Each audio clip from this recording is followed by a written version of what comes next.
أعوذ بالله من الشيطان الرجيم.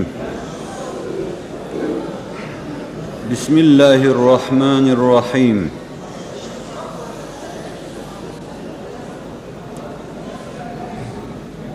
الحمد لله رب العالمين،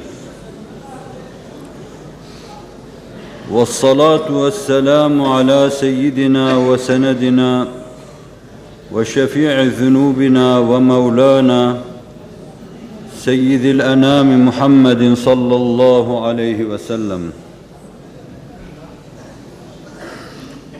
وعلى إخوانه من النبيين والمرسلين، وعلى آله وصحبه أجمعين. الحمد لله الذي هدانا لهذا، وما كنا لنهتدي لولا أن هدانا الله، وما توفيقي إلا بالله، عليه توكلت وإليه أنيب. الحمد لله الذي خلق السماوات والأرض وجعل الظلمات والنور، ثم الذين كفروا بربهم يعدلون. وصلى الله على سيدنا وسندنا وشفيع ذنوبنا ومولانا محمد صلى الله عليه وسلم. Aziz kardeşlerim, sabahtan bu yana burada bekledikten sonra bir de şimdi bir süre ben sizin vaktinizi alırken vicdanım ızdırap içinde, İçimde beliren kalakları, ızdırapları yenemiyorum. Bu endişemi, bu ızdırabımı arkadaşlarıma da arz ettim. Bu kadar bekledikten sonra bu insanlara zulüm olmaz mı dedim. Ama eğer kendim adına, eğerse mübarek bir geceyi idrak etmişlik adına, eğerse abdin mabudiyet, daire-i mabudiyete müteveccih, daire-i ubudiyet içinde en büyük ubudiyete mazharın neticesi olan mübarek bir geceyi, Miraç gecesini tes'id maksadına matuf bir araya gelmiş, böyle mübarek, güzide, hakikate haişkar bir cemaate 3-5 söz söyleme mevzuunda onlar beni mazur görsünler. Ben de liyakatımın fevkinde bu mevzuda tasarladığım veya tasarlamadığım şeyleri onlara arz etmeye çalışayım. Zaman durmadan deveran ediyor. Karanlıkları ışıklar takip ediyor. Gündüzler gecelerin arkasından süratle geliyor. Tatlı haller, sıkıntılı halleri takip ediyor. Fena günlerin arkasından iyi günler işlerimize inşirah salıyor, huzur salıyor. وَتِلْكَ الْاَيَّامُ نُدَاوِلُهَا بَيْنَ النَّاسِ fermanı sübhanisini Allah'ın döndürülmez, çevrilmez, muhteşem yedinde, kudret elinde daima dönüp duruyor görüyoruz. Allah zamanı eline takmış çeviriyor ve zaman dairevi olarak hareket ediyor. Zaman müstakim bir hat gibi gitmiyor. Bugün birilerine bayram, yarın başkalarına bayram. Bugün birilerine sevinç, yarın başkalarına sevinç. Bugün birileri derenin dibinde emekleyip duracaklar ama yarın bunlar zirvelerde gezmeye namzet. Bugün ortalık kurak ve çorak olabilir ama bugünün bağrına, bugünün toprağının bağrına dökülen cennetteki kevserlerden daha kutsi gözyaşları yarını çemenzar haline getireceğinde kimsenin şüphesi olmasın. Daha şimdiden bir kutlunun muştusu içinde, ne yapayım ben acele ettim, kışta geldim, sizler cennet asa bir baharda geleceksiniz. Yetiştiğiniz devrin, o bahar devrinin güllerinden, çiçeklerinden, demetlerle, buketlerle mezarımızın başına geleceksiniz. Selam vereceksiniz, heni'en leküm sesini işiteceksiniz. Daha şimdiden biz işlerimize inşirah salacak, bu günlerin tatlı tatlı cennet-i numun esintilerini vicdanlarımızda duyuyoruz.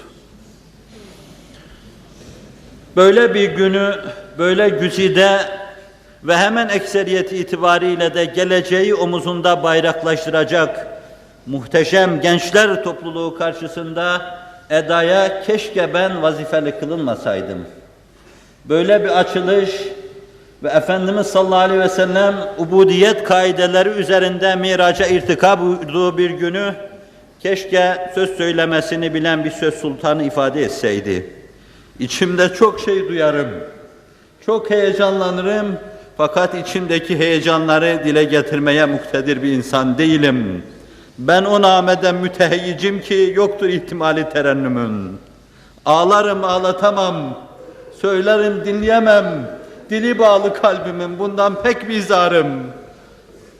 İsterdim ki Hz. Muhammed Aleyhisselatü Vesselam'ı onun bağrında irtika buyurduğu mescitler, mabet ve mabetler, böyle bir mabedin açılışında en güzel ubudiyete mazhar olmuş Hz. Muhammed Aleyhisselatü Vesselam gibi bir zat ki Allah onu bize tanıtırken abduhu ve resuluhu sözüyle anlatıyor. O her şeyden evvel kuldur ama ne kuldur? Ve tekallubeke fis-sacidin sırrıyla serfiraz bir kuldur. Başını Rabbinin huzurunda yere koyduğu zaman ona aşık birisinin dediği gibi izâ secede tecellallahu fî. Yüzünü yere koyduğunda onda Allah tecelli eder. Sağından baksanız, solundan baksanız, önünden baksanız, arkasından baksanız, kıvranmalarına onun dikkat etseniz, anlamaya çalışsanız, her halinde Allah'ın mütecelli olduğunu göreceksiniz. Ve bu muhteşem kul, o ne talihlilik ki biz o kula ümmet olmuşuz. O ne talihlilik ki çok ehli keşfin müşahadesi, rüyaya itimat eden çokların müşahadesiyle, kendisi adına yapılan bu türlü toplantıların hemen hepsinde hazır bulunuyor. Eğer benim mevcudiyetim, o kademi rasih ve kademi sık sahibim, kıyamete kadar sinelerde yadı cemil olacak Hz. Muhammed Aleyhisselatü Vesselam'ın burada huzuruna mani değilse, tereddüt etmeden söyleyeyim, o içinizdedir şu anda.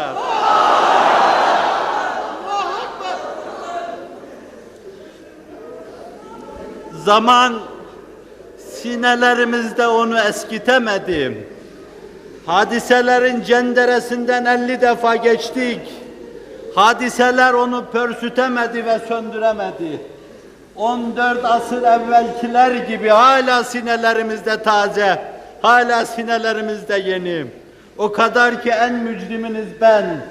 Ravza-i Tahire'den içeriye girerken acaba orada mı görecek miyim diye girdim. Benim için o kadar yenidir o. O kadar eskimemiştir ve o kadar sinelerimizdedir. Canlarımızın canı ve ruhlarımızın ruhudur. Medyundur o masuma bütün bir beşeriyet. Ya Rab mahşerde bizi bu ikrar ile haşret. Ya Rab mahşerde bizi bu ikrar ile haşret. Ya Rab mahşerde bizi bu ikrar ile haşret. Onun etrafında toplandık.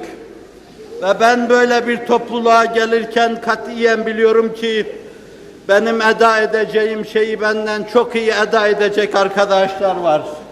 Hatta sözün daha doğrusu şudur. Herkes bu işi benden daha iyi eda eder. Ama dedim ki Aleyhisselatü Vesselam'a ciddi aşikarlık içinde, onun mübarek adını bayraklaştırma istikametinde, dünyanın dört bir bucağında çalışan, bu kadar hahişkar, bu kadar arzulu bir cemaat içinde bulunmak benim için bir talihlilik eseri olacaktır. Sürçmelerim, düşmelerim, günahlar içine girmelerim, samimiyetsizliğim, Davud-u Tai'nin dediği gibi, Eskiden fısku fücurum vardı, şimdi de riyam var. Ve ben bunlardan bir izarım. Ama onun kapısından başka kapı bilmediğim için sizin içinizde beraber yine ona teveccüh etmek için içinizde bulunma maksadıyla burada bulunuyorum. Aleyhissalatu vesselam benim kardeşlerime selam demiştim. 14 asır evvel vefatına çok az kala Uhud'u ziyaret etmiş. Vefanın, yiğitliğin, kahramanlığın, sadakatin, samimiyetin timsali olan Uhud kahramanlarını ziyaret etmişti. Bir edip nesirle bir gün onlar için şöyle diyecekti. لَقَدْ بَنَوْ دِينَ اللّٰهِ عَلَى اَكْتَافِهِمْ وَمَضَوْا قَبْلَ اَنْ تُقْبِلَ الدُّنْيَا عَلَيْهِمْ. Allah'ın yüce dinini omuzlarında kurdular. Dünya kendilerine gülmeden de çekip gittiler. Çilesini çektiler. ızdırabıyla iki büklüm oldular. Şakaklarında sancı zonk zonk zonkladı. Bir gül devri gelmeye başladığı anda onlar çekip gittiler. Vefalı dost bu vefalı dostlarını unutmamıştı. Onları her perşembe günü ziyaret ediyor, selam size diyordu. Vefatından az önce de gitti onları ziyaret etti. Ve dola dola ağladı. Esas mahbub-u mutlakına ulaşacaktı. Rafik-i alaya gidecekti. Allah kulunu dünya ile ahiret arasında muhayyer bırakmıştı, o öteyi seçmişti. Yeter insanlar arasındaki vazife, seni Allah'ım demiştim. Ama bununla beraber o vefalı dostlar sinesinde öyle iz bırakmıştı ki onları silip kafasından ve kalbinden atamıyordu. Oradaki bu tatlı mülakat, sadık dostlarıyla görüşmeden sonra kardeşlerime selam dedi. Dediler ki ya Resulallah kardeşlerim biz değil miyiz? Yo dedi. Onlar henüz gelmediler, gelecekler. Felaketlerin felaketleri kovaladığı devirde gelecek onlar. Yangınların yangınları kovaladığı devirde gelecek onlar. Dine bin bir tuzağın kurulduğu devirde gelecek onlar. Dine omuz verenlerin azaldığı devirde gelecek onlar. Bu işi taşıma boyunduruğunun yere konduğu devirde gelecek onlar. Onlar henüz gelmediler, onlara selam diyordu. Ve aleykesselam ya Resulallah. Elfi salatin ve elfi selamin aleyke ya Resulallah. Bugün miraca girilen bir gece. Bugün içinde miracın yaşandığı bir gecedir. Ve bugün alem-i İslam'ın bütün mescitlerinde ona karşı sinelerde duyulan derin bir aşk, bir heyecanla o Es-salatu vesselamu aleyke ya Resulallah sözüyle anılmaktadır. Ve biz 14 asır evvel bize gönderdiği selamı her sene birkaç defa bir araya geliyor. Hep bir ağızdan en temiz vicdanlar halinde ona iade ediyoruz. Ve aleykesselam ya Resulallah diyoruz.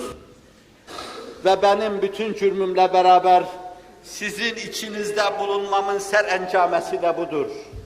Aranızda böyle bir selama mazhar olma, böyle bir selama muhatap olma. Başka bir derdim yoktur.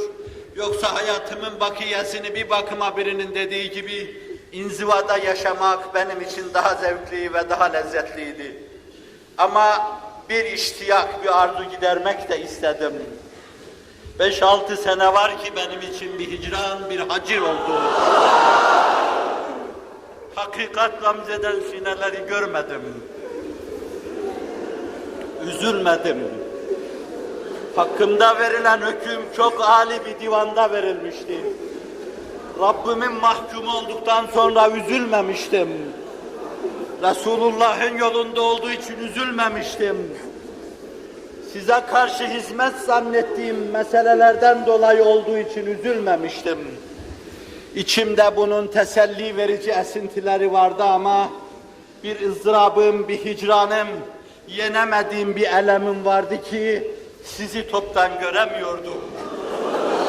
Ne acıdır ki şu anda dahi sizlerle yürekten böyle karşı karşıya gelip dizlerimi dizlerinize verip sizinle sarmaş dolaş olamıyorum.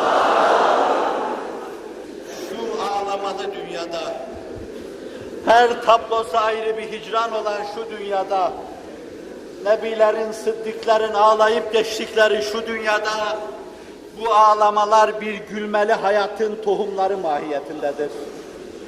Öbür alemde kesretler, manialar, engeller, perdeler, hailler mani olmadan hammadun olarak, Allah'a çok hamd eden bir cemaat olarak, elinde hammadunun bayrağını taşıyan Hazreti Muhammed'in, yani Ahmedi Mahmudu Muhammed Mustafa'nın sallallahu aleyhi ve sellem bayrağının altında toplanacak, manisiz, perdesiz, hailsiz, bütün güzelliklerin kaynağı olan Cenab-ı Hakk'ın cemalini müşahede edecek ve kendimizden geçeceğiz.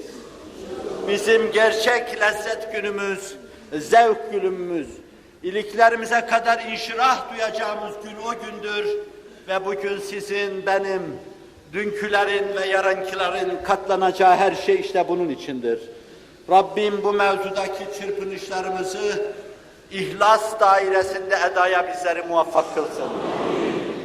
Aziz kardeşlerim, kafamda bir iki cümle halinde tasarladığım meseleleri sizin nurlu, mübarek ve feyizli ikliminiz içinde ele alırken, siz bakışlarınız, düşüncelerinizle beni başka istikametlere kaydırdınız. Size eda etmek için tasavvur ettiğim şeyler farklı şeylerdi. Ben size bir kutlunun, mabedin bağrında miraca yükselen bir kutlunun miracını, böyle bir mabedin açılması münasebetiyle arz etmeye çalışacaktım. Kulluğun bağrında miracı tahakkuk ettiren Hz. Muhammed Aleyhisselatü Vesselam'ın miracını arz etmeye çalışacaktım. Ve azıcık da mabedin ehemmiyetine, mabedin fonksiyonuna, mabedin yaptığı şeylere dikkati çekecektim. Hz. Muhammed Aleyhisselatü Vesselam, nur efşan cemaatini, aydınlık ordusu topluluğunu mabedin bağrında yetiştirdi. Dimalar alabildiğine aydın, ruhlar alabildiğine aydındı. Kalp ve kafa izdivac etmişti. Mabed Hz. Muhammed Aleyhisselatü Vesselam için toplumun her kesimine açılmış bir mektep mahiyetinde işliyordu. Herkesin elinden tutuyordu, yaş baş demeden, hasta ve sıhhatli demeden, genç ihtiyar demeden, herkese hakkı, hakikati ve istikameti öğretiyordu. Herkes onun açtığı bu nurlu mektepte ve medresede, bu nurlu yolda, onun vaz ettiği nurlu metot ve usulle Allah'a yükselmeye çalışıyordu. Mabed bu idi. Orada onun nurlu sözlerinin müzakeresi yapılıyordu. Orada Kur'an'ın ayetlerine dalınarak kainat şerh ediliyordu.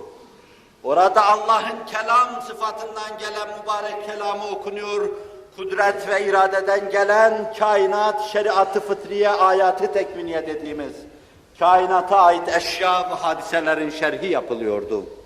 Orada dimalar alabildiğine aydınlanıyor ve orada ruhlar alabildiğine aydınlığa ulaşıyordu. Mabed bu idi.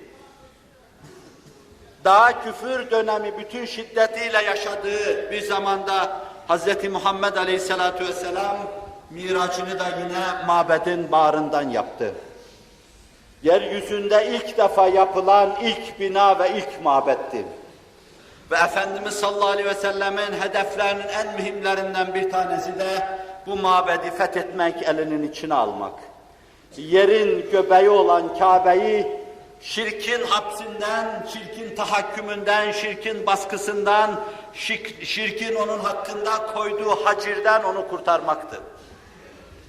Onun için bütün tazyiklere rağmen o namazını orada kılıyordu.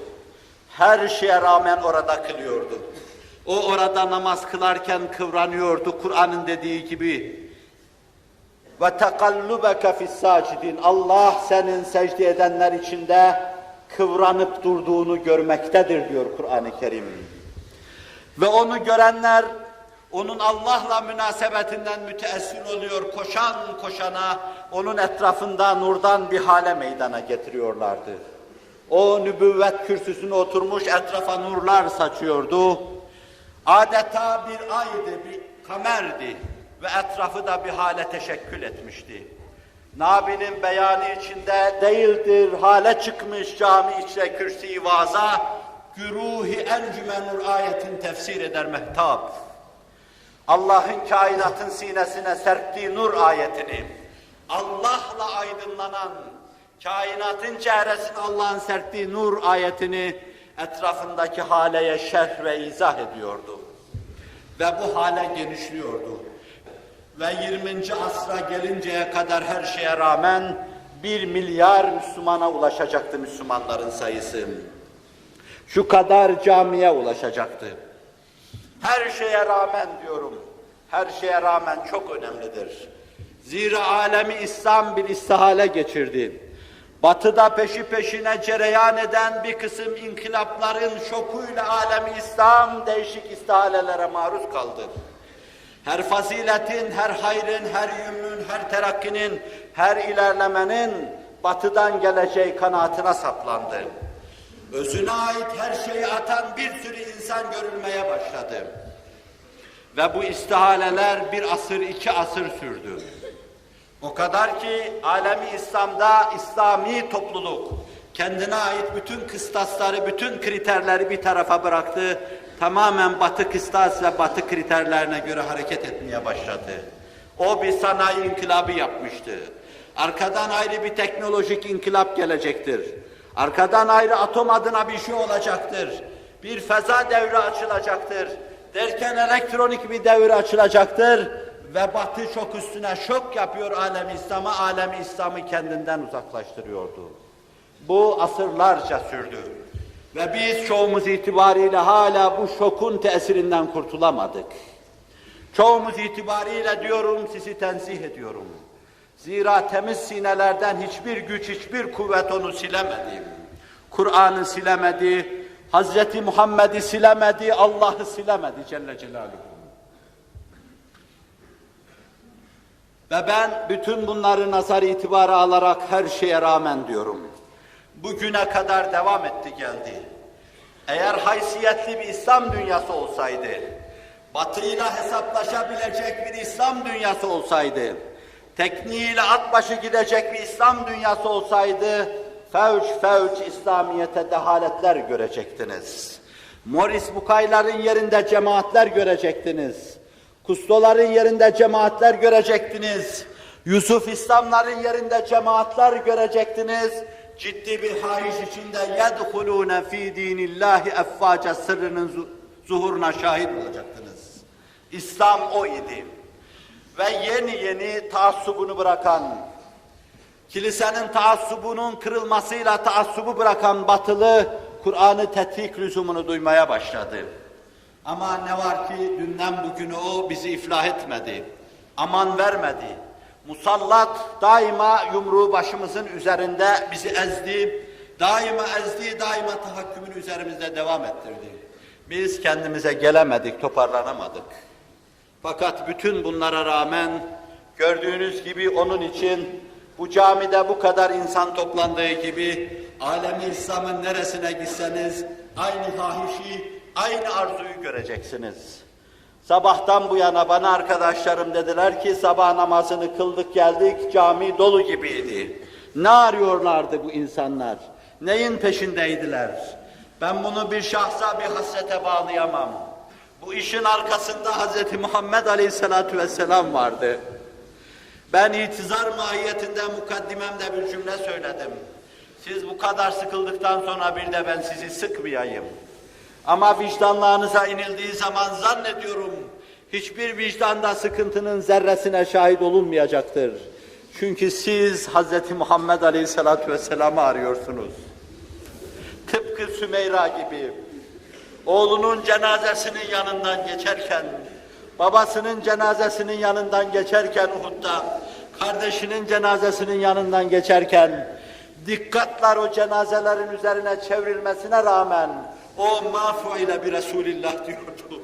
Bırakın anneyi babayı. Resulullah'a ne olduğunu bana söyleyin. Buraya koşup gelirken, sabahın erken saatlerinde camiyi doldururken, hangi sineye bir hançer vursaydınız, ondan şunu duyacaktınız. مَا فُعِلَ بِالْقُرْآنِ Bırakın şunu bunu, Kur'an'a ne yapıldığını söyleyin bize. Onu da ben size söyleyeyim.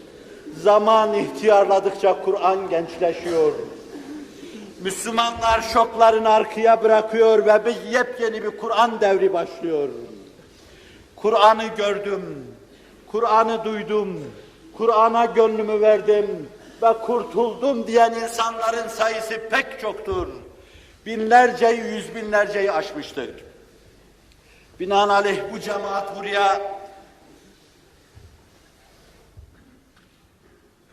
benim takdirinden aciz olduğum çok yüksek bir mefkure, çok yüksek bir düşüncenin sevkiyle gelmiştir. Burada aradığını bulamamış olabilir. Önemli değil. İnnemel a'malu binniyat.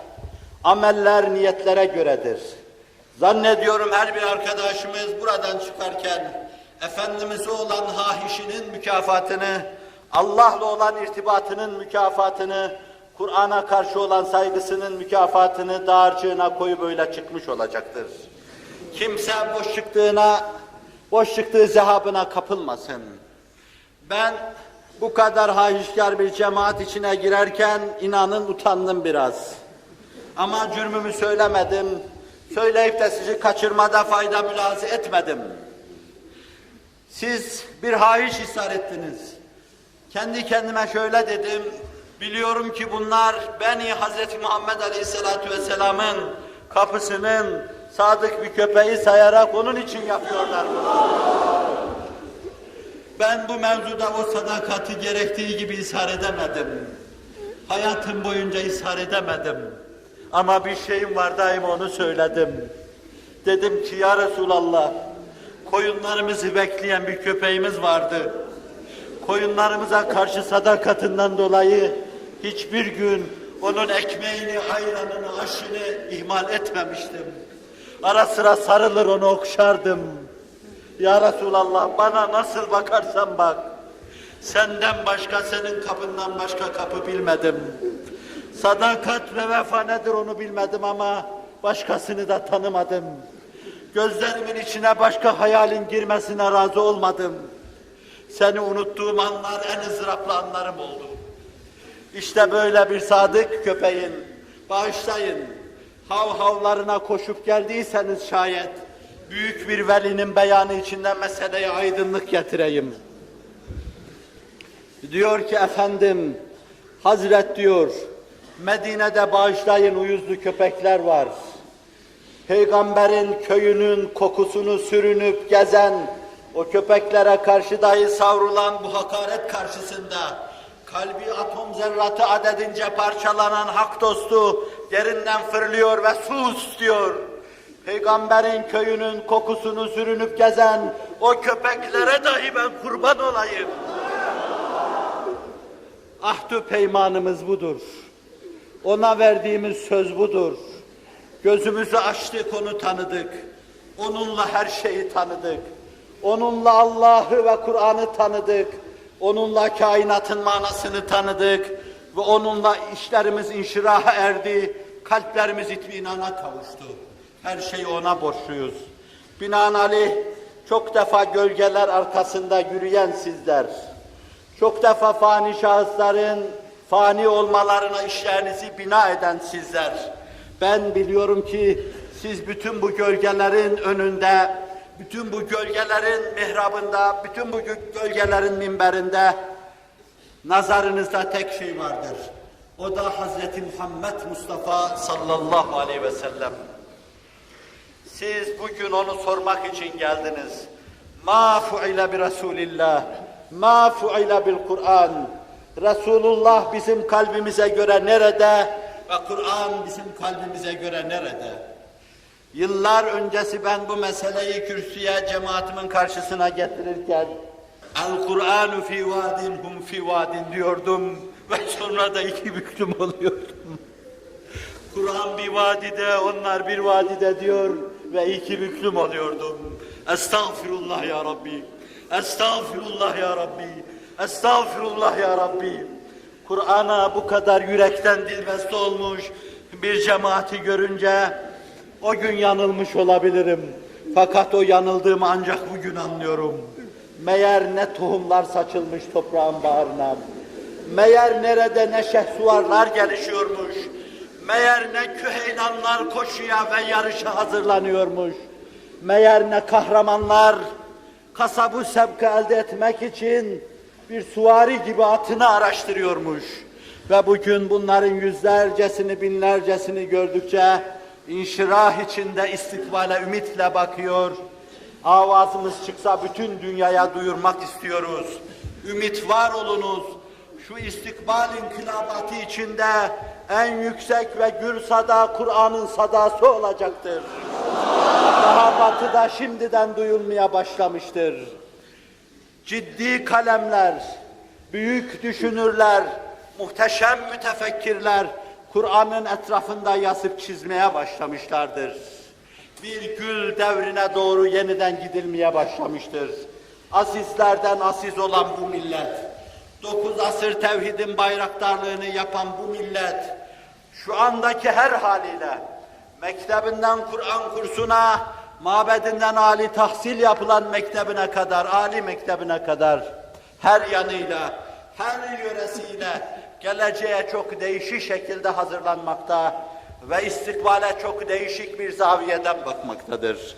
Bu bakış, bu düşünüş, bu tasavvurlar, hakiki manasıyla bir gün bir yerde merkezleştiği zaman, ağırlığını bulduğu zaman, insanlık tarihinde ve insanlık coğrafyasında değişik akımların meydana gelmesini göreceksiniz. Bize nasip olup olmaması hiç önemli değil. Hz. Muhammed Aleyhisselatü Vesselam o bile kendi açtığı o gül devrinin neticesini görmedi. Ömer devrini görseydi kim bilir ne olurdu? Osman devrini görseydi ne olurdu? Görmedi. Günümüzü hazırlayanlar da toprağın bağrına tohumları saçarken bu devri böyle tasavvur etmiyorlardı. İmam hatiplerle açtıkları bir devir, kurslarla açtıkları bir devir, dine yeniden dönüşle inanan insanların, hususiyle ehli marifin açtığı bir devir, inancın lüzumu merkezinde perçinleşiyordu. Batının ciddi bir tarihi yanılma içine girdiği merkezinde perçinleşiyordu. Yeniden Kur'an'ın ağırlık kazandığı merkezinde perçinleşiyordu ve herkes yolunu ve yönünü yeniden değiştiriyordu. Levhalar binbir çıkmazlarla tek çıkar yol olan Hz. Muhammed'in yolunu gösteriyordu. Yasak diyordu bu yollar. Hz. Muhammed'le beşer ikinci defa huzura erecek ve kurtulacaktır. Ve biz şimdi dünyanın dört bir bucağında bunu gördükçe inşirah içinde geriliyor ve batıdan yediğimiz şoku üzerimizden atıyor. Allah'ın tevfik ve inayetiyle büyük gül devrine doğru hazırlanıyoruz. Selefimizin, selefi salihinin nurlu yolunda düşünceyle, tasavvurla, amelle bir gül devrine doğru açılıyoruz. Artık ben sizlere amel nerede demeye hicap ediyorum, utanıyorum. Tasavvurlarınız sağlam, düşünceleriniz hakikatli, bakışlarınız doğru, idrakiniz yerinde, ben size nerede amel demiyorum artık. Bunu çok demiştim ve şimdi hicabını yaşıyorum sırtımda. Bir vebal gibi yaşıyorum. Ya bana Resulullah sallallahu aleyhi ve sellem ya sen neredeydin derse ne derim diyorum. Ama diyeceğim ki ya Resulallah görüşüm kısaydı. Ben bilemiyordum. Senin elinin hala içimizde olduğunu bilemiyordum. Şu nasiyeleri okşadığını bilemiyordum. Bizim bezmimizi hazırladığını bilemiyordum. Sultana sultanlık, gedaya gedalık yaraşır. Bir günah işlemiştim, affeyle diyeceğim. Rabbime binlerce hamd ve sena olsun. Bu mirac-ı müteyemmini mübareki hakkımızda mübarek eylesin. İnşallah sizler onun açtığı o kapıdan miraç yapma yolundasınız. Cismiyle, ruhuyla miraç yapan Nebiler Nebisi, Nebiler Sultanı'nın yolunda sizler her namazınızda, onun yolunda verdiğiniz mücadelenin her parçasıyla kalplerinizde ve vicdanlarınızda miraç yapıyorsunuz. Rabbim başlattığınız bu miracı tamamlamaya sizi muvaffak eylesin. Amin. Ben şu gençlerin çehresindeki samimiyeti sonradan bozulacak, dağılacak bir var olma şeklinde görmüyorum. Bizi bu hale getiren, bu kadar çimlendiren, sineler içine bu kadar hakikatları salan, alınlarınıza bu kadar nurları perçinleyen Allah öyle anlaşılıyor ki bu bezmi tamamlayacaktır. Adet-i ilahi hep bu merkezde cereyan etmiştir. Bu noktaya kadar bir işi getirdikten sonra artık onu bozmamıştır. Biz bir kısım endişeler taşıyabiliriz. İçimizden bozulmaya düşüyor olabiliriz. İçimizden bozulmalar baş gösterince de Allah bu işi bozabilir. Ama bütün bunlardan Allah'a sığınıyor ve diyoruz ki toprağın altındaki ve üstündeki senin günlerini bekliyor Allah'ım. Şehitler senin günlerini bekliyor Allah'ım. Uhud'da onun uğrunda ölen insanlar Kur'an'ın uğrunda ölüyorlardı ve senin günlerini bekliyorlar. Kur'an'ın tabiriyle arz ediyorum, Eyyamullah'ı bekliyorlar. Allah adının bütün afak alemde şehbal açtığı o günleri bekliyorlar. Onun için hiçbir karine, hiçbir delil, hiçbir senet olmasa, hakka, hakikata dilbeste olmuş sizlerin çehreleri bana çok şey ifade ediyor. Çehrelerinize bakarak istikbal adına içim ümitlerle doluyor. Zaten bütün cürmümle beraber kendime göre belki de affıma vesile sayacağım bir tek şey kendimde görmekteyim. O da hiçbir zaman ümitsizliğe düşmeme. 2 tane genç dahi karşımda görsem, bunlar bir gün birer başak halinde arz endam edecekler. Bu ikiler 200 olacak, 200'ler 2000 olacak. Ve Allah'ın tevfik ve inayetiyle inanan insanlar, insanlığın kaderine hükmedecekler. Kalbi itminana ermişler, insanlığın kaderine hükmedecekler. Geleceğin coğrafyasına inkarcılar değil, ateistler değil, inkar-ı üluhiyet davasına, marazına, hastalığına saplanmışlar değil. Kalbini iman neşvesiyle coşturmuş, heyecanlandırmış, inanan insanlar hükmedecekler. Rabbimin tevfik ve inayetiyle. Bu bizim için kafi ve vafi bir delildir. Aziz kardeşlerim, size bir şey söyleme, bir şey tavsiye etme ne hakkım, ne selahiyetim, ne de vazifemdir. Bana vicdanlarınızdaki heyecan, simalarınızdaki samimiyet bana göre bu selahiyeti vermiş gibi kabul ediyorum. Bir istirhamım olsun sizden. Bugüne kadar getirdiğiniz bu işi yarı yolda bırakmayınız. Herkes bulunduğu yerde, tüttürdüğü ocağa bir şeyler, çıralar atıp o kıvılcım, o ateşleri devam ettirmeye çalışsın. Tarihin çok şanlı ve şerefli milletlerinden, talihli, bahtsız, bahtiyar fakat istikbal adına bir kısım karışıklıklar bulunan, bu mübarek, bu muazzez ve bu mübeccel milletin geleceğini inşallah gül devrine çevirmek için herkes bugün başlattığı işi, bezmi devam ettirmeye çalışsın. Hadiselerin ters akışı, bir kısım muarızların karşınıza çıkması sizi katiyen yıldırmasın. Bu dava hep böyle başlamış, hep böyle devam etmiştir. Sıkıntının en büyüğünü, ızdırabın en büyüğünü Allah'ın en sevdiği kimseler başta çekmişlerdir. Sizin de bu türlü sıkıntılara maruz kalmanız muhtemeldir. Ama her yerde bir ocak tüttürünüz. Onu Muhammedi ruhla tüttürünüz. Onu Kur'ani ruhla tüttürünüz. Onu Allah'ın rızası ve hoşnutu etrafında tüttürünüz. Ve içinizden bozulmamaya dikkat ediniz. İnna Allah la yugayyiru ma bi kavmin hatta yugayyiru ma bi enfusihim. Siz içinizde değişikliğe uğramadıktan sonra Allah size verdiği bu nimetleri değiştirip bu durumu bozmayacaktır.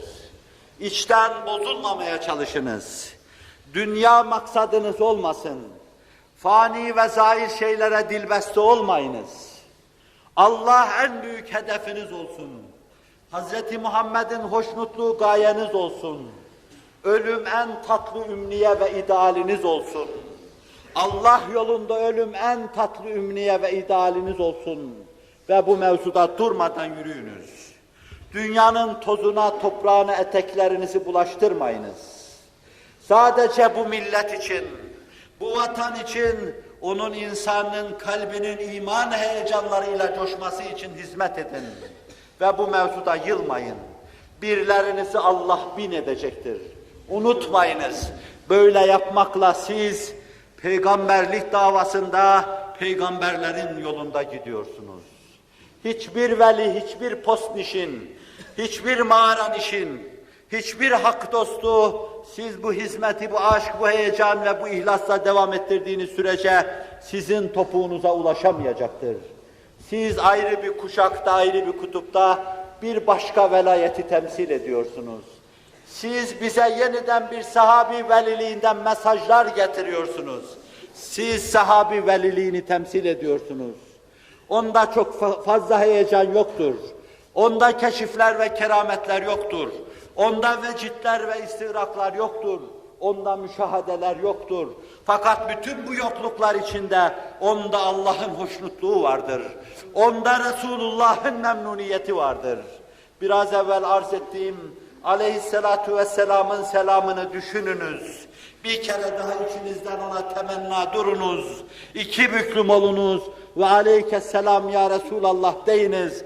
Emanetinin kıyamete kadar bekçileriyiz ve sonuna kadar bunu götürmeye kararlıyız Allah'ın tevfik ve inayetiyle. Karşımıza kandan irinden deryalar çıksa, Ukbe İbn-i Nafi'nin karşısına çıkan zulmet denizi gibi okyanuslar çıksa, diyeceğiz ki, Allah'ım eğer bu okyanus karşımıza çıkmasaydı, senin yüce adını denizler aşırı ötelere götürecek ve bayraklaştıracaktık diyeceğiz. Deyiniz ve bu sizin için bir ahdü peyman olsun. Yılmadan yürüyünüz. Dünya sizi çürütmesin. Bu dünya bir uğraktır. İnsanlar muvakkaten buraya uğrar, muvakkaten kalırlar. Siz hasbiliğiniz ve diğer gamlığınızla öbür alemi mamur edeceksiniz. Ve geleceğe bir yadı cemil olarak kalacaksınız. Ve bu memleket sizin fedakarlığınız, hasbiliğiniz, diğer gamlığınız sayesinde en mamur memleketlerden biri haline gelecektir. Sizin hasbiliğiniz üzerinde milletimizin geleceği bayraklaştıracak ve sizin omuzlarınız gibi yüksek burçlardan o bayrağı artık bir daha bir kimse aşağıya indiremeyecektir. Allah'ın tevfik ve inayetiyle zaten Anadolu bağrına saçılmış bu tohumları bir kere daha Anadolu bağrından söküp atmaya kimsenin gücü yetmeyecektir. Dost düşman herkes duysun ve işitsin ki Hz. Muhammed bura benimdir demiştir ve bunu onun elinden almaya kimsenin gücü yetmeyecektir. Küfür dünyanın dört bir yanında, dört bir bucağında ölüm heyecan ve helecanları içinde çırpınmaktadır. Ölüm onlara. Onlar tepenin başından aşağıya doğru hızla gelen bir cemaattir. Sizler tepenin dibinden yukarıya doğru ve ciddi millet sevgisi, herkese saygı ve insanlık düşüncesiyle tatlı bir tempo ile yürüyorsunuz. Çok yakın bir gelecekte. İçinizde bulunanlar görecekler, bulunmayanlar da mezarlarından müşahede edecekler. Ve biz bu mevzuda o kadar diyargamız ki, benim bu millete verdiğim bir hizmet yoktur. Ama bir cami imamlığı seviyesinde Rabbim bir şeyler yaptırmışsa, minnet ona, şükran ona diyecek, boynumu bükeceğim karşısında. Şayet bu kadar dahi bir şey yaptırdıysam, bir insana sadece bir günlük, bir anı seyyale, vücudu enver yaşamaya muvaffak kıldıysa, benim için talihliliktir bu. Ve işte bundan dolayı Rabbimden daima niyazım şu olmuştur. Allah'ım sen bu milleti bizi güldürdüğün gibi bir kere güldüreceksen şayet, o gül devrini bana göstermeni istemiyorum. İhtimal ki şu azıcık şeyle hissem karıştı diye ben kendi içimde kaybedecek, kendimi aşamayacağım. Onun için Bu kadar bir duayı Rabbimin geriye çevireceğine ihtimal vermiyorum. 20 senedir ben bu duayı yapıyorsam, bir kere yaptığınız duanın Allah indinde kabule karin olmasına siz inancınız varsa, düşünüyorsanız şayet, ihtimal ki bu duayı da Rabbim kabul buyurmuştur. Bunu burada sizin huzurunuzda, fazilet furuşluk ve fahir nevinden anlatmıyorum. Şunun için anlatıyorum. İçinizde kalbi en paslı olanlardan biri olarak ben, gelecek adına maddi manevi hiçbir beklediğimiz yoktur. Maddi manevi füyüzat hislerinden fedakarlıkta bulunmuş kimseleriz. O kadar bulunmuş kimseleriz ki size bir hatıramı anlatayım. Min gayri haddin. Ben kim? Resulullah sallallahu aleyhi ve sellemin cennetin topraklarından daha mukaddes, mübarek ayağını bastığı topraklara yüz sürmek kim? O günkü talebelerime ders takrir ederken onlardan bir tanesi bana demişti ki, hocam hiç düşünmüyor musunuz gitmeyi? Ben de o gün ona demiştim ki, ben kim, oranın bana nasip olması kim? Ve sonra da dersi takrir edememiş, çok duygulanmış, idare odasına girmiş, orada ağlamaya durmuştum. Aradan birkaç saat geçmişti ki, Diyanet İşleri Reisi sizi arıyor dediler. Ahizeyi elime aldığım zaman, ismimle bana diyordu ki, 3 kişiyi oraya göndermeye karar verdik, biri de sensin diyordu. Ve bana maddi imkanlarımın, maddi ve manevi fakir bir insanım, maddi imkanlarımın üstünde açılan böyle bir kapıyı, cennete açılan bir kapı gibi daha o dakikadan itibaren saymaya başladım. Başlattığı lütfunu devam ettirdi. Lütfu ebedlere kadar devam etsin. Bize başlattığı lütfunu da devam ettirsin. Ve sonra Habib'in köyüne yaklaşma dönemi başladı. Çocukluğumda sıla arzusuyla yanıp tutuşurken trenden başımı çıkarır, Maskat'ı resim olan beldeye bakardım. Nerede anamın yeri, nerede babamın yeri? Yaklaştığım anda duyduğum duyguları şu anda bile bütün iliklerime kadar yaşarım. Başımı çıkardım, nerede köyün? Nerede senin o tatlı köyün? İnanın, bir aydınlık içinde onu bulduğum zaman visale ermiş bir aşık gibi kendimi bağrına atmak istedim. Onu bulacak gibi geldi bana. Ve bir lahza durdum böyle kendi kendime. Dedim, şu dakikada sana deseler ki, hani senin gibiler de cennete girer mi? Benim için çok uzak. Sizin içinizde bulunduğumdan dolayı ümitliyim. Sana deseler ki cennetin kapıları açık 7'si birden. Acaba oraya mı girersin yoksa buraya mı, burada mı kalırsın? Kendi kendime karar verdim. Dedim ki ben burayı tercih ederim. Peygamberin köyünün bir avuç toprağını dünyalara değiştirmem dedim. Bu sözü benden nice senelerce evvel Doktor İkbal söylüyordu. Onun köyünün bir avuç toprağını cihanlara değiştirmem diyordu. O köy bana o kadar tatlı geldi. Gezdiğim her yerde onun hatıraları içinde olmak ve hayalime açılan menfezlerden onu oralarda görüyor gibi olmak benim için çok zevkliydi. Ömer'in kapısını görürken, ah Ömer'im diyordum, bir de evini bulsam senin keşke. Evi yoktu koca devlet reisinin. Ah Ebu Bekir, bir de senin evini bulsam diyordum. Nebi'nin Maskat-ı reisi olan mübarek eve gittiğim zaman her tarafım zangırdamaya başladı. Bura peygamberin doğduğu bir evdi.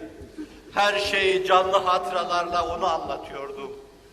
Ve Kur'an yeni nazil oluyor gibiydi.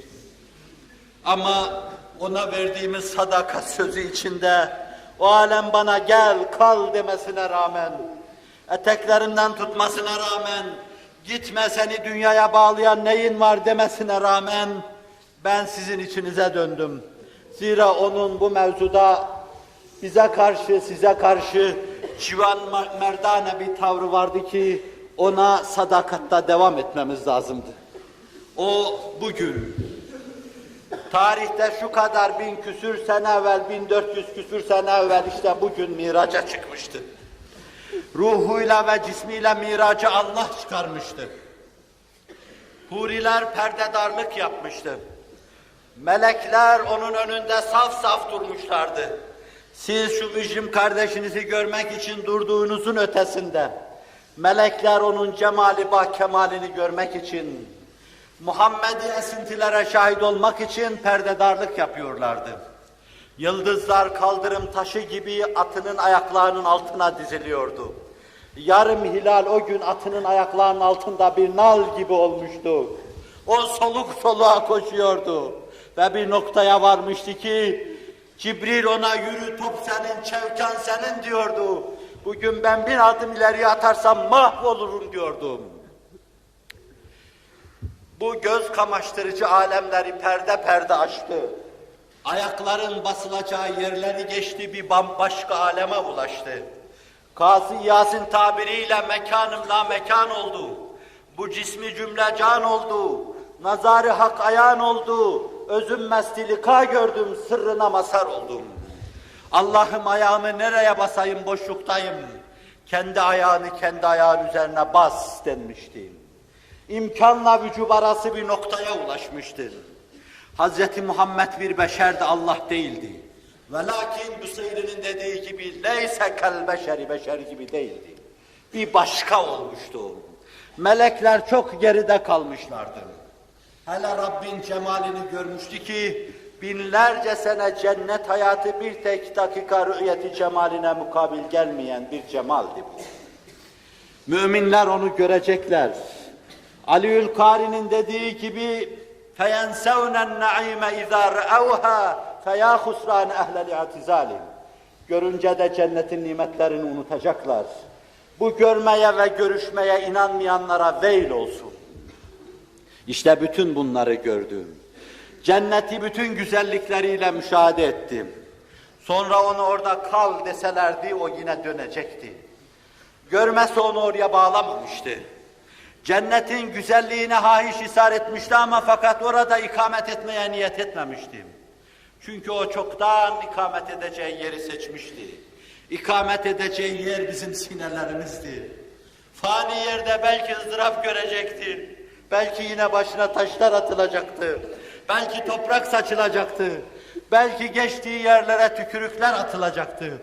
Ama kıyamete kadar mualla bir taht gibi sinelerimizi açacak ve burası ya Resulallah diyecektik. İşte onun için o bizim sinelerimize dönüyordu. Aradan asırlar geçtikten sonra onun bu gidiş ve bu gelişini anlatan Abdülkuddüs diyor ki, Veli Abdülkuddüs, Veli ile Nebi arasındaki farkı bir kılıçla keser gibi apaçık gösteren Veli Abdülkuddüs diyor ki, Hz. Muhammed insanın aşamayacağı noktalara aştı, ulaştı Miraç'tan. Kimsenin varamayacağı noktaları tuttu, kutupları tuttu. Allah'a yemin ediyorum, eğer ben o noktaya varsaydım vallahi geriye dönmezdim diyor.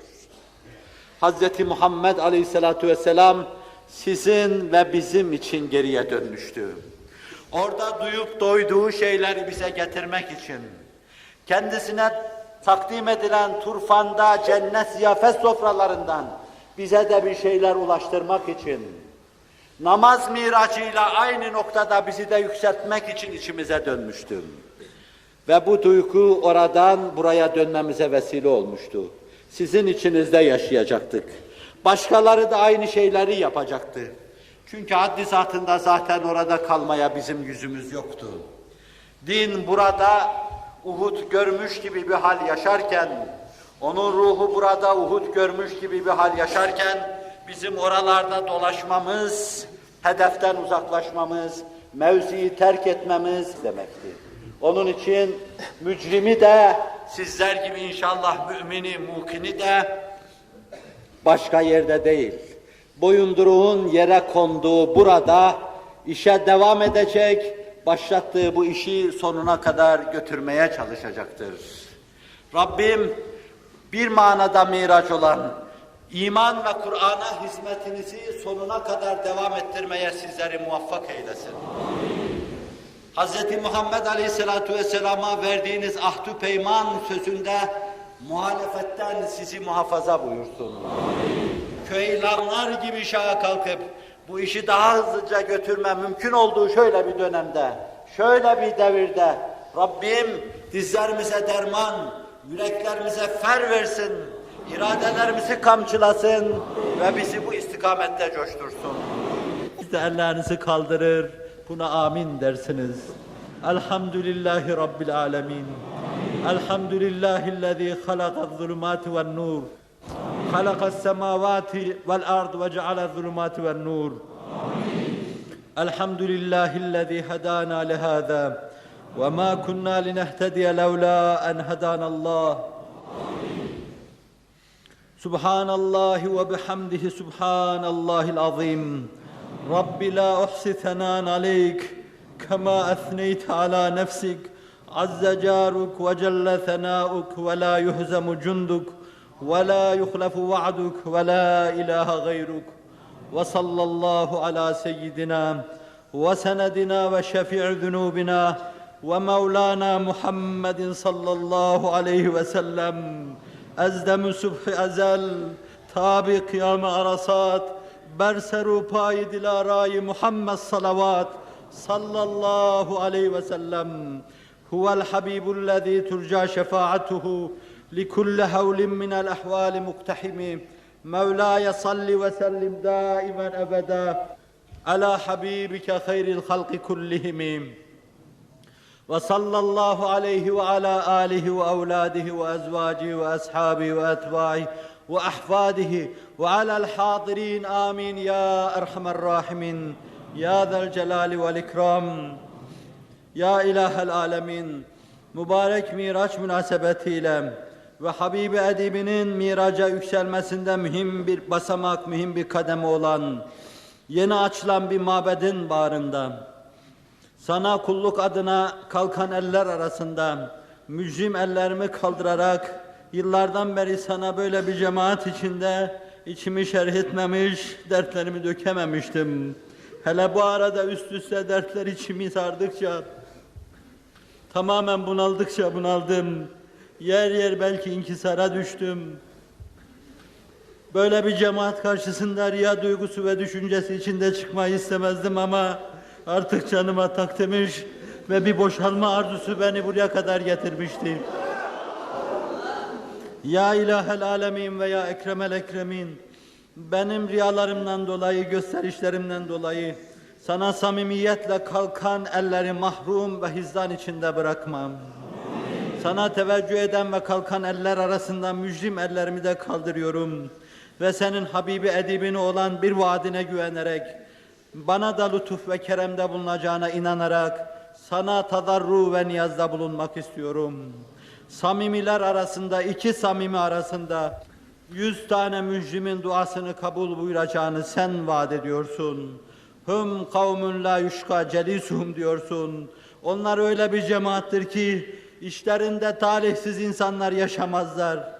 Her nasılsa tevafuken ben de bunların içinde bulundum. Sen bunları da beni de affeyle ya Rabbi. Asırlık günahlarımızı affeyle ya Rabbi.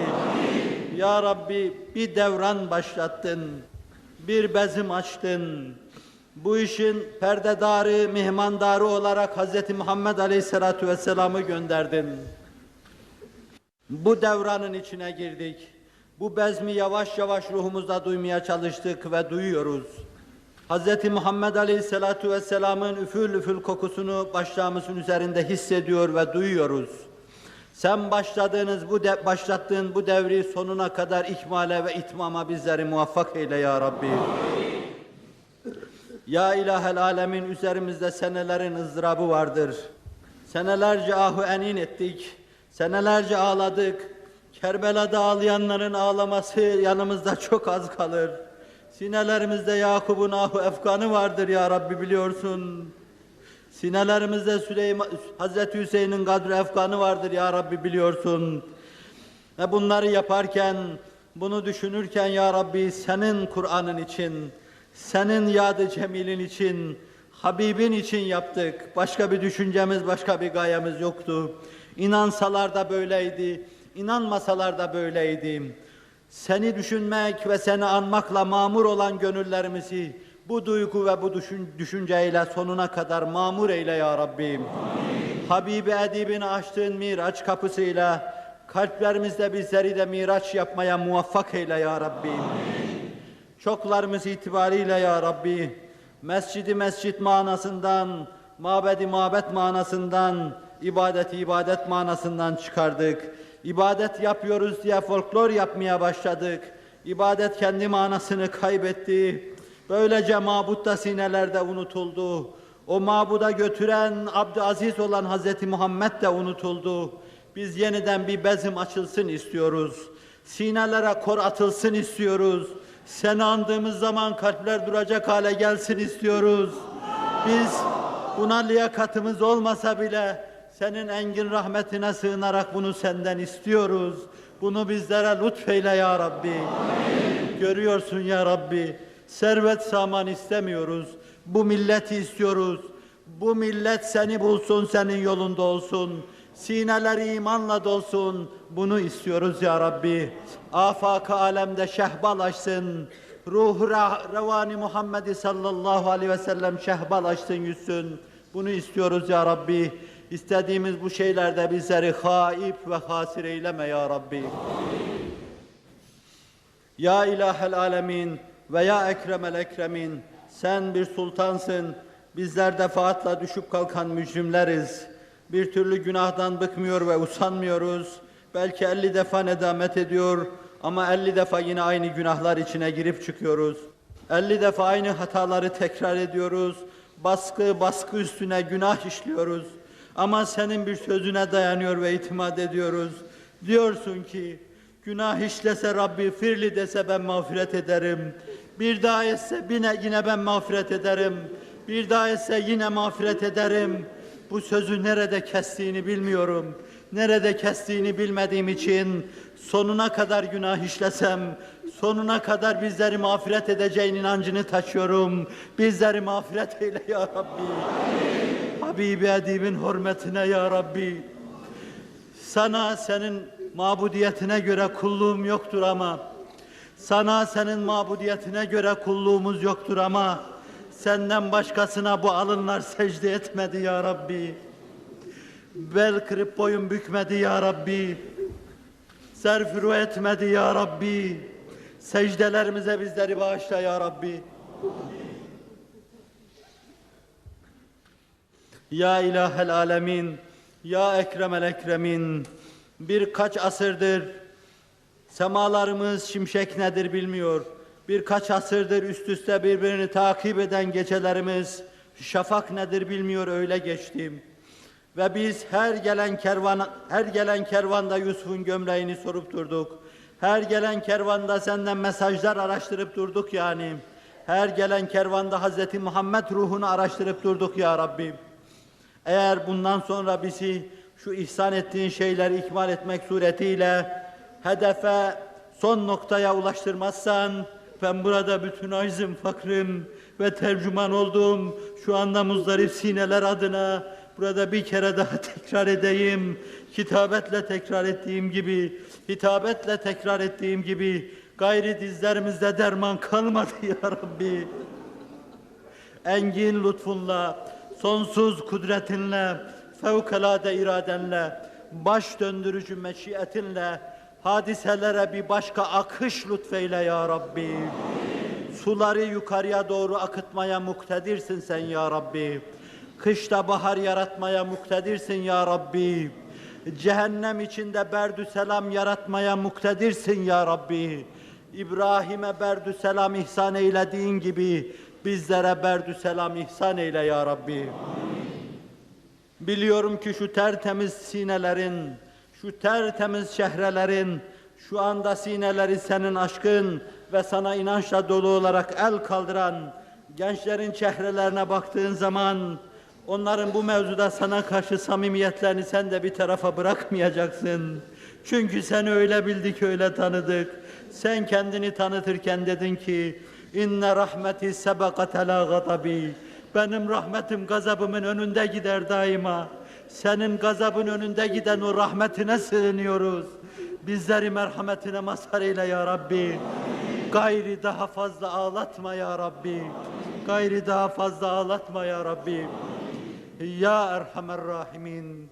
Ya Zel Celali vel İkram, ne diyeyim ki? Sen Erhamur Rahim'insin. Sen celal ve kemal sahibisin. Sen biliyorsun ki 14 asırdan beri mezarında ümmetinin haline nigahban bulunan o senin Habibim dediğin ve onun da sana Halilim dediği, senin benim abdim ve Resulüm dediğin, tebcil ettiğin, kainatı onun etrafında döndürdüğün o Hazreti Muhammed Mustafa sallallahu aleyhi ve sellem her açılan asırla, her açılan yeni seneyle, her açılan yeni bir mevsimle acaba benim için neler yapıyorlar diye bekliyor, başını kaldırıyor, kendi adına şeddi rihal eden kervanları gözlüyor. Eğer o istikamette kervanlar ona kadar ulaşmazsa ya Rabbi, şimdiye kadar dilgir olan ve inkisar içinde yolları bekleyen Habibi Edib'in daha da dilgir olacak ve daha da inkisara gark olacak. Sen Habibi Edib'ini inkisardan halas eyle ya Rabbi. Amin. Ya İlahel Alemin ve ya Ekremel Ekremin, şu vatan, şu toprak, şu mabetler inancın omuzu üzerinde gelişti. Buraları bize emanet eden insanlar sana inanan insanlardı. Allah yolunda mücadele ederken, Resulullah yolunda mücadele ederken senin yüce adını ilah etmek, Habibi Edib'inin yad-ı cemilini ebedlere kadar devam ettirmek için mücadele ediyorlardı. Belli bir devreden sonra bu işin kadrini ve kıymetini bilmezlerin, kadir naşinasların eline geçti. Ama bu işin çok sağlam bir kökü vardır. Ve bu kökten de şimdi bir kısım sürgünler başlamıştır. Çimenler başlamıştır. Yeryüzünde çemenler baş göstermeye başlamıştır. Karın kalktığı her yerde hemen dünyanın her bucağında kar çiçekleri pırıl pırıl arz endam etmeye başlamıştır. Sen bu bahar çiçeklerini hitama erdir ya Rabbim. Hizdan ve husranla bizleri yeni bir inkisara, yeni bir hizdana maruz bırakma ya Rabbim. Ya Erhamer Rahimin ve ya Ekremel Ekremin, Habibi Edib'inin miraç yaptığı bu günde kalplerimizden bizlere de miraç yapmayı muvaffak eyle ya Rabbim. Samimiyetle, hüsnü niyetle ve ihlasla ellerini kaldırıp sana dua eden şu cemaati sana kullukta ebedlere kadar daim eyle ya Rabbim. Dinine hizmette kaim eyle ya Rabbim. Kur'an'ı yeryüzünde cemaatsız bırakma ya Rabbim. Hz. Muhammed'i cemaatsız bırakma ya Rabbim. Bizleri sahipsiz bırakma ya Rabbim. Baştakilerin kalplerine derin ve şuurlu iman ihsan eyle ya Rabbim. Bu milleti ebedlere kadar payidar eyle ya Rabbim. Dünya muvazenesinde bu millete ağırlık lütfeyle ya Rabbim. Dünyada ve ahirette bizlere hasene ihsan eyle ya Rabbim. Bize terettüp eden vazifeyi hakkıyla edaya bizleri muvaffak eyle ya Rabbim. Başlanan bu dönemi sonuna kadar götürmeye bizleri muvaffak eyle ya Rabbim. Allahümme ya daimel fadli alel beriyye, ya basıtel yedeyni bil atiyye, ya sahibel mevahibis seniyye, ya gafirel zunubi vel hatiyye, salli ala Muhammedin hayril vera seciyye, واغفر لنا ذنوبنا في هذه الشهر واغفر لنا ذنوبنا في هذا اليوم واغفر لنا ذنوبنا في هذه الساعة يا أرحم الراحمين ربنا آتنا في الدنيا حسنة وفي الآخرة حسنة وقنا عذاب النار ربنا اغفر لنا ولوالدينا وللمؤمنين يوم يقوم الحساب ربنا عليك توكلنا وإليك أنبنا وإليك المصير ربنا لا تجعلنا فتنة للذين كفروا واغفر لنا ربنا إنك أنت العزيز الحكيم ربنا لا تؤاخذنا إن نسينا واخطأنا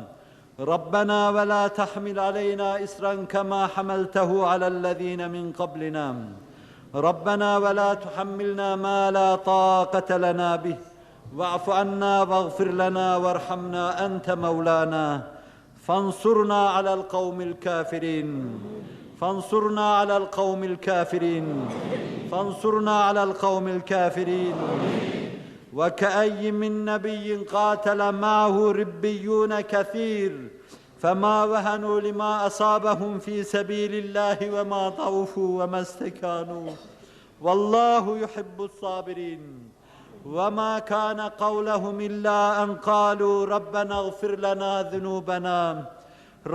اغفر لنا ذنوبنا وإسرافنا في أمرنا وثبت أقدامنا وانصرنا على القوم الكافرين ربنا آمنا بما أنزلت واتبعنا الرسول فاكتبنا مع الشاهدين ربنا آمنا بما أنزلت واتبعنا الرسول فاكتبنا مع الشاهدين وصلى الله على سيدنا وسندنا وشفيع ذنوبنا ومولانا محمد صلى الله تعالى عليه وسلم آمين والhamdü lillahi Rabbil alemin.